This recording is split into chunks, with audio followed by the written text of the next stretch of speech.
individuals who were shy before or not so confident before find their confidence through the game. And that starts to grow in their interactions with other people. And individuals with disabilities may have language barriers, physical barriers, sensory barriers. When they engage differently through the sport of hockey, they're able to take that experience off the ice. And when they take that experience off the ice, they grow more with their community and they grow their confidence and they grow their job skills and they grow the quality of their life.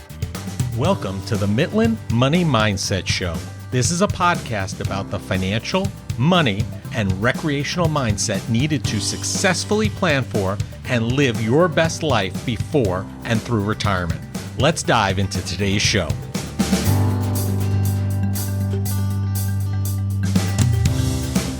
I'm Larry Sprung, your host for the Midland Money Mindset Show and founder and wealth advisor of Midland Financial. Today's guest is Jen O'Brien, the executive director at the American Special Hockey Association, or ASHA as it's also called. Jen serves nationally and her advocacy supports organizations and athletes with special needs as they strive to achieve their goals with the coolest game on ice. During her tenure with ASHA, Jen has helped them grow to support over 100 established special hockey clubs throughout the U.S., and she has also grown over a dozen new ones. As awareness increases about special hockey, so will opportunities for more people to become involved and actively help grow access to the sport they love. I have personally known Jen for over a decade, and she is truly a giver and always looking to help others. I cannot wait to share our conversation with you.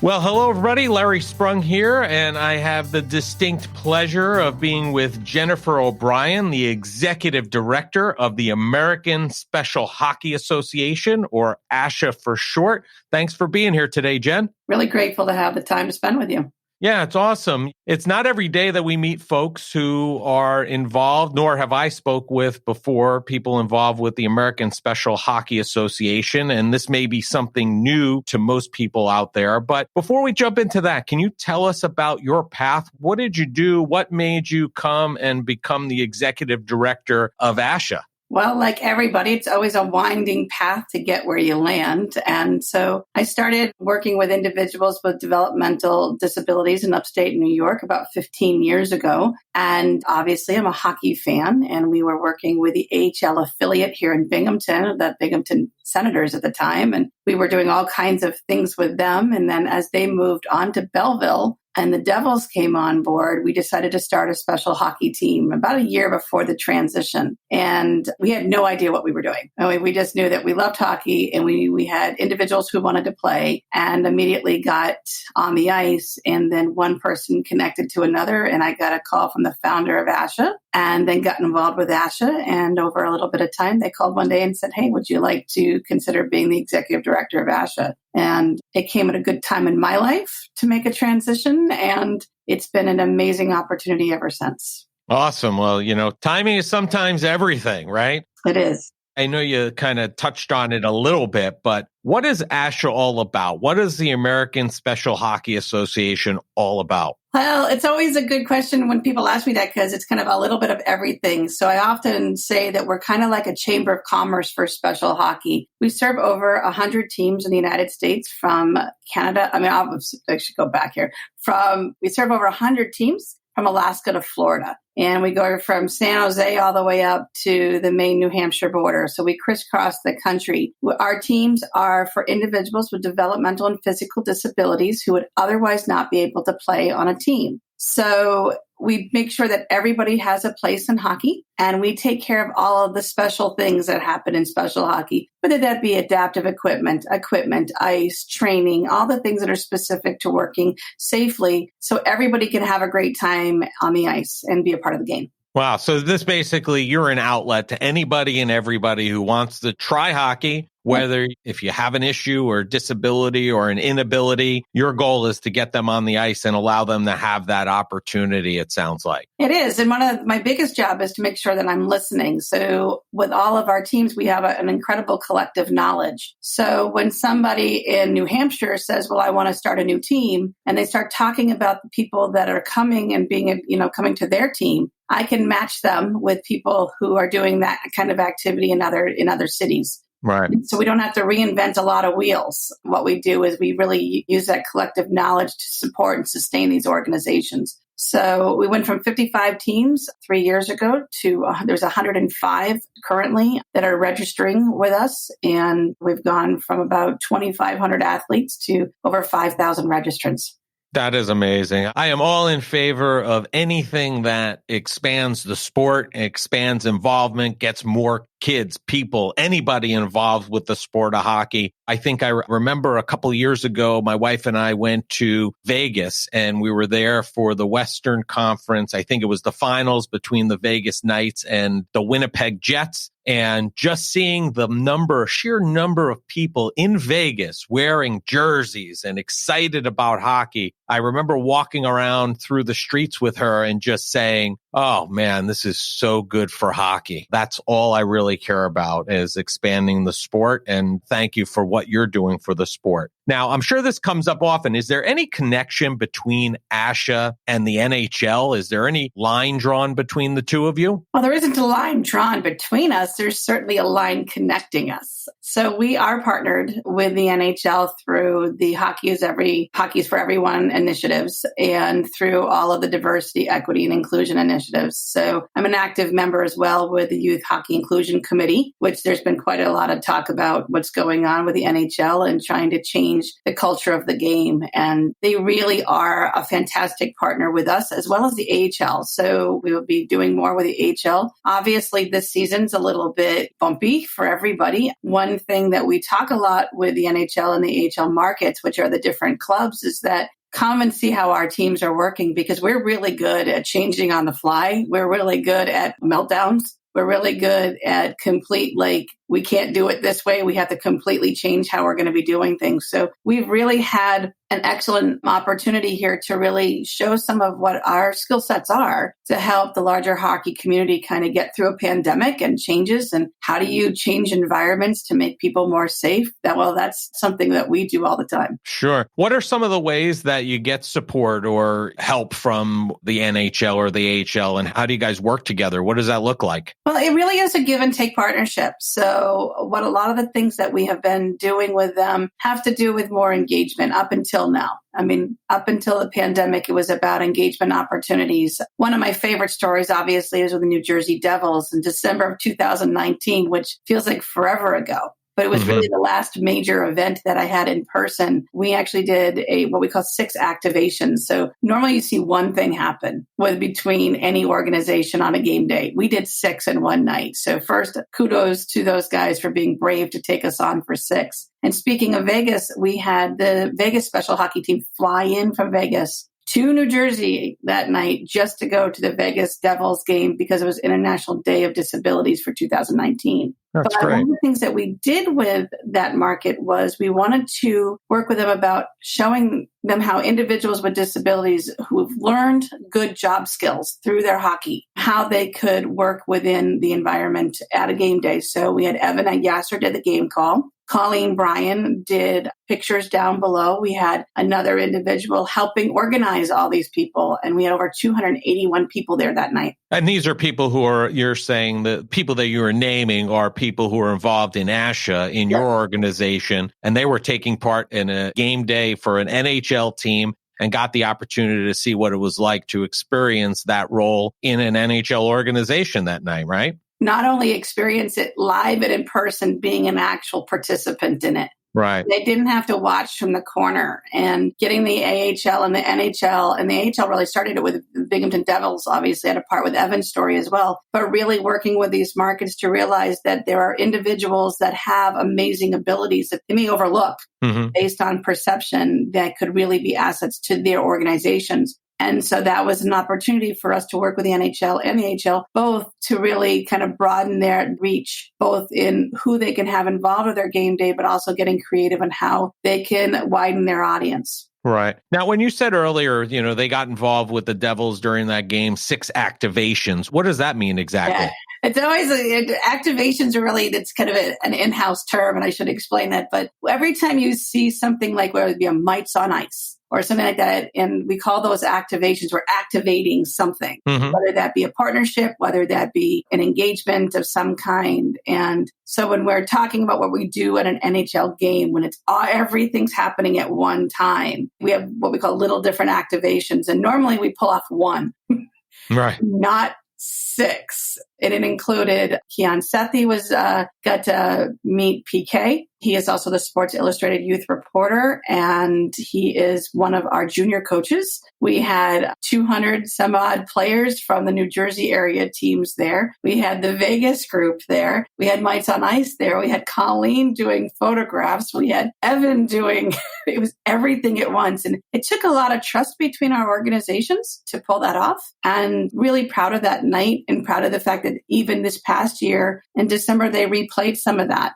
Obviously, it's been a different year for content. So we were able to kind of bring that back, which means that the activities that we're doing have a shelf life. It's not just a one-off. It's something that we've built relationships. And that's the thing that's really special about individuals with disabilities in hockey, is that they're true fans. And they're true teammates, and they're in it for the long haul. They're not like, okay, they're going for the Stanley Cup. We're going to cheer for them now. They're going to cheer for their team no matter what. Well, hopefully shortly you can have another event with 6 activations coming up soon. Hopefully we'll see that in the near future. So how do you obtain funds to run the organization? Where do donations come from? Because my sense is, are you predominantly fundraising driven, or where do you get your funds to operate? Well, all of our funds for this come from grassroots donations, 100%. And we have a couple of grants here and there that we go for.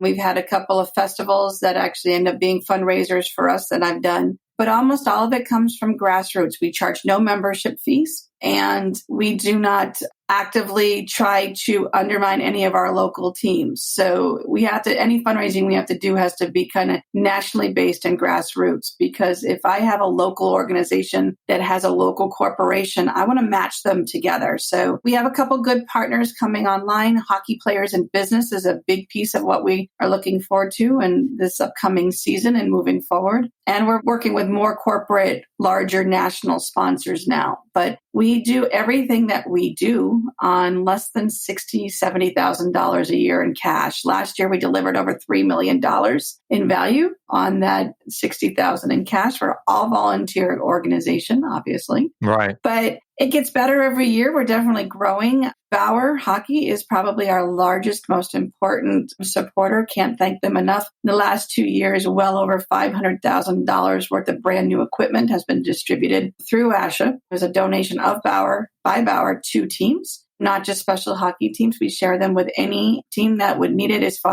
long as our hockey is for everyone, we kind of focus there first. So whether it be warrior or disabled hockey, we want to make sure everybody has a chance to get new equipment. So Bauer has been a huge partner with us, and they're going to continue. And that's been a great relationship. So how do we raise the money? Relationships, 100% trust and relationships. Right. Well, you've had a great return on investment. $60,000, $70,000 to $3 million is a fantastic return on investment. So people and our listeners can certainly see that you make those dollars go a long way, which is great. And it's excellent to hear that equipment manufacturers like Bauer and suppliers to the game are a big support of you. In full disclosure, both my boys wear Bauer, their custom skates. So we're a big fan of Bauer in my household for sure. And they weren't sponsored. We paid full freight for those. So hopefully the fact that we did that helped them make the decision to support your organization. And that's great. So you said that you've grown to over 100 or 100 plus organizations locally that have teams that are under the ASHA charter, if you will, or follow the ASHA way. Does that basically mean no matter where I am in the country, if I have a special needs or I'm in a disabled situation and I really want to learn, or somebody in my family wants to learn or wants to get out and play hockey, they can? Is there a local organization close enough to just about everyone at this point? Yes and no. There are concentration points. So if you say anywhere, no. But if you called me and said that you wanted to find one and there wasn't one there, I get hands-on with you until you have one. And that is consistent. Like we have, with COVID, you'd think we'd have no startups. We actually have 6 going on right now. And COVID gave us the gift of time, and people don't really think and any of this has been a gift. Well, this has been a gift of time for us. So we're being able to build some organizations much more strongly because we have lots of time to kind of put those foundations in place. So we have a new team in Idaho going in. We have Iowa. There's another team that's interested. We have a couple more in the Carolinas going in. There's one in Texas that has been calling. And it's just kind of slow and steady about how do we build that organization? What do they need? And we're not just on the ice. I mean, we're looking at street hockey programs and growing our game off the ice as well, mainly to take some of the pressure off of our local rinks that the ice time obviously has changed. So we want to make sure that we have consistent engagement. So right. Partnerships that we're working on obviously are off the ice as well. So making sure that we have the appropriate equipment and everything that they need. Working a lot about recycling equipment as well and making sure that everybody across the country has something. We may have somebody in Connecticut who has lots and someone in Idaho who has very little. So we want to make sure we get it from point A to point B, and we get a lot of support for that as well. So if I'm a family looking to get somebody involved in the sport of hockey, period, my first reach out is to you guys directly to see if you can partner me up with a local organization or at least one that's close enough. And then what if there's not? You give them the option to start investigating, starting their own? Is that how it works? Exactly how it works. And so we have a really easy website. It's specialhockey.org. So if you go to specialhockey.org, there's going to be instructions on how do you start a team if you can't find one. And anytime anybody hits that contact button, it goes right to my phone and it goes to our assistant director's phone. So one of the two of us get back to people really quick. We want to make sure that they know that we care. Right. Now, if I'm somebody who either I want to participate or have a family member that wants to participate, is there a cost for them to participate? Is it fully funded on their behalf through ASHA? How does that work? Well, it really depends on the local team. So each local team is its own organization. So we're a 501c3 not-for-profit, and then every one of our members are also their own 501c3. Some of them that we're incubating as they're growing. So it really depends on the organization. About 50% of our teams are no cost. About 25% of our teams are low cost. And some of them are, about 25% are pretty consistent with their local associations, mainly because they're run by the local associations. So that, but there are a lot of scholarships available. Nobody has ever been turned away for the lack of the ability to pay from any ASHA team that I know of. And if that happens, I would get a phone call and we would figure out how to make that work. But as it stands, we want to make sure it's affordable for everybody, but also sustainable. If everything doesn't cost anything and is for free, there's less buy-in. And when we talk about people who invest into our mission, we steward that. And we steward that carefully. So we want to make sure that everybody values the time and the effort of the volunteers, the people who fiscally support, or they're in kind or not. We want to make sure that every player on the ice understands that they are valued, and everyone who is working with our organizations are also valued. So the cost, well, it's all priceless. I know that sounds corny, but it's true. But we make sure it's affordable for everybody, no matter what level it is that they're at. But there is no cost to actually be a member of ASHA. And that is something we make sure that any out-of-pocket costs happen at the local level. Right. Okay. I agree with you. I think if those who can pay should, those who maybe not, maybe it's still a good opportunity to get them on the ice. And everything's different in different areas. Out here on Long Island, where I'm located, ice time's probably around $400+ an hour. And you go to other parts of the country and it's around $100 an hour. So there could be a very widely ranging cost of what it actually costs to put somebody on the ice to begin with. Forget about all the equipment and everything else that goes along with it. That's a whole nother story, but it's a very wide ranging cost for sure.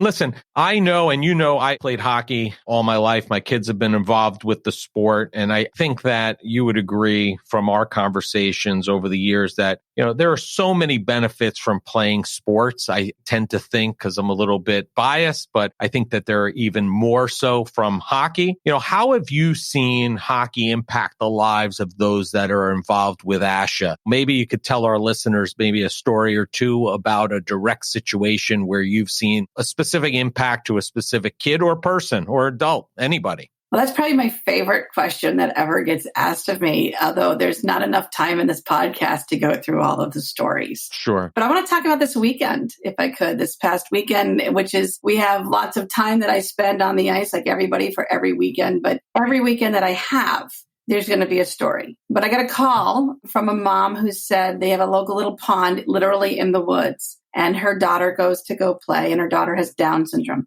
And her daughter often plays alone. And literally it's a pond on a path down the woods. And two young boys who are like 12 years old came down the path to play. And next thing you know, they're playing. Now, it was 12 degrees and they were out there for 3 hours. Those two boys did not see Down syndrome. They just saw a teammate. And one of the boys was African American. The other boy was a white kid wearing a Bruins jersey. And then we have this young lady who was playing. And what was interesting is that she kept sending me pictures. And what was great was the amount of communication that was happening. And we find that individuals who were shy before or not so confident before find their confidence through the game. And that starts to grow in their interactions with other people. And individuals with disabilities may have language barriers, physical barriers, sensory barriers. When they engage differently through the sport of hockey, they're able to take that experience off the ice. And when they take that experience off the ice, they grow more with their community and they grow their confidence and they grow their job skills and they grow the quality of their life.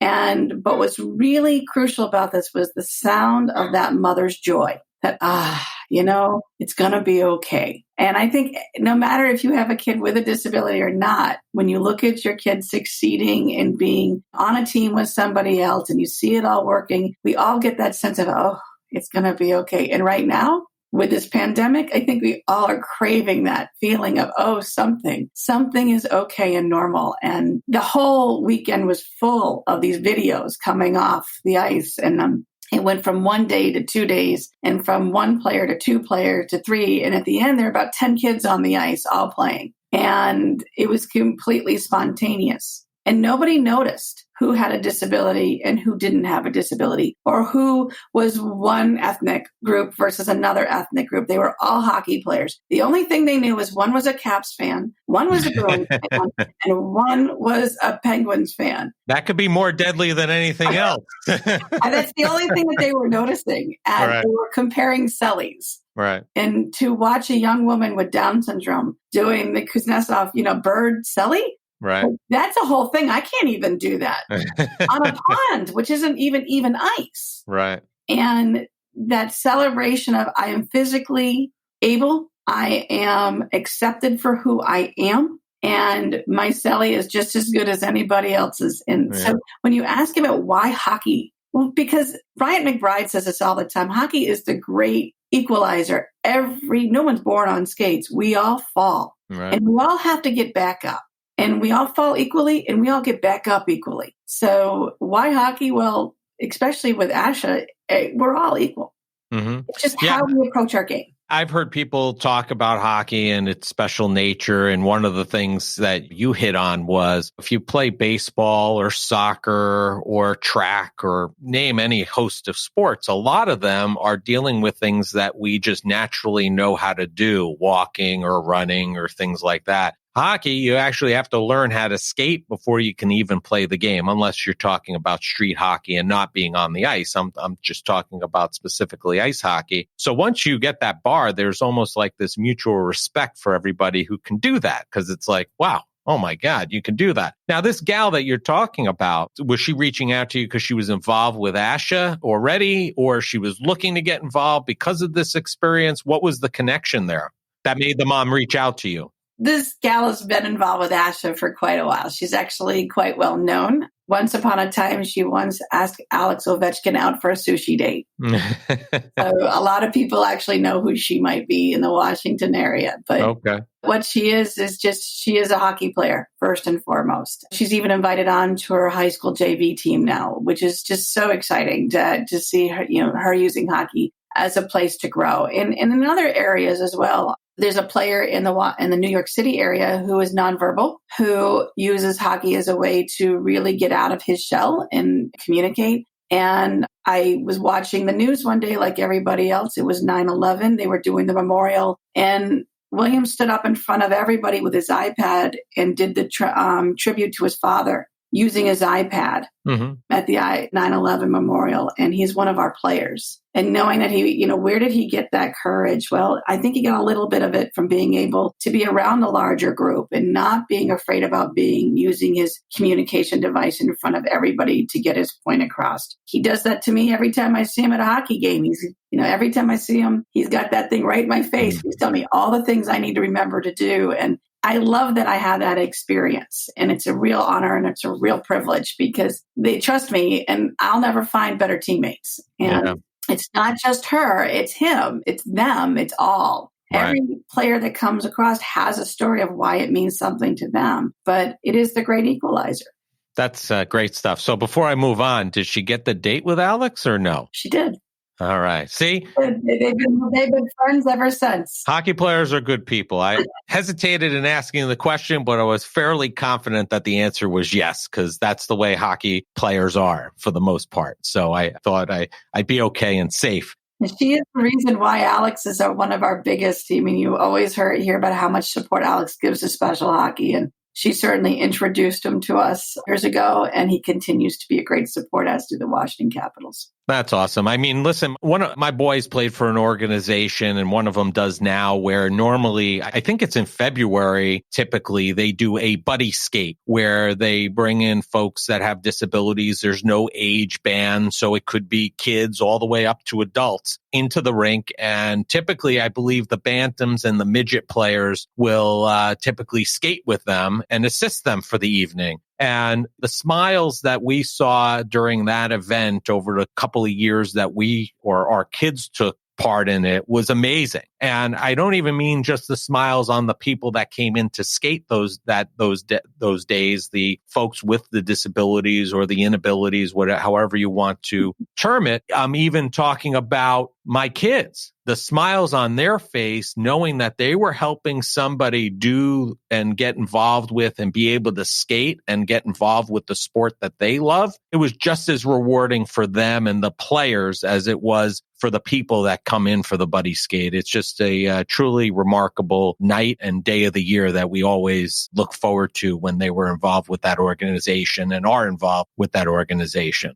So something you get to experience on an everyday basis. So I appreciate that, and I appreciate you. So let me ask you, what are the next steps for ASHA? How do you want to expand the reach, the depth and breadth of the services and continue to have a positive impact on these people's lives? Is there a next step in growing it?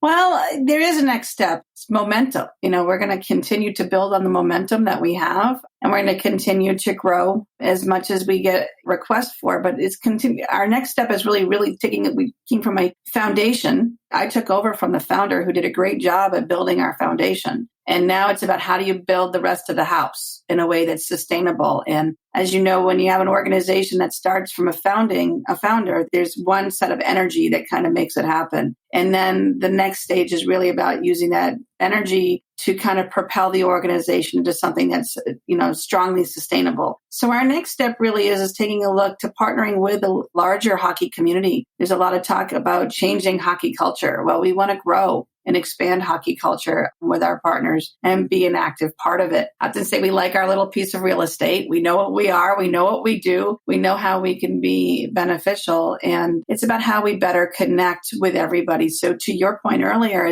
it's not just about the individuals on the ice. It's about the families. It's about the people who come in contact. It's about the junior players. And so I'd like to say one wonderful story is every event that we have, there's always that brand new parent who stands alone at the end of the ice. And they're staring there and they're looking at their kid and they're praying to God that nothing big happens. They're used to meltdowns. They're used to some crisis, and they're used to being alone in that crisis. And in ASHA, there's something called the stinky sock penalty. And what happens is that when somebody knows there's a new player on the ice, everybody, no matter what team you're on, knows that at some point that new kid gets to score their goal. And it's got to be real. You can't just set it up and, you can't you have to make it real. So stinky sock penalties are real. We all have stinky socks. So stinky socks penalties are real. Or too many sticks on the ice. That's another one. But what happens is that inevitably it will be one of the veteran players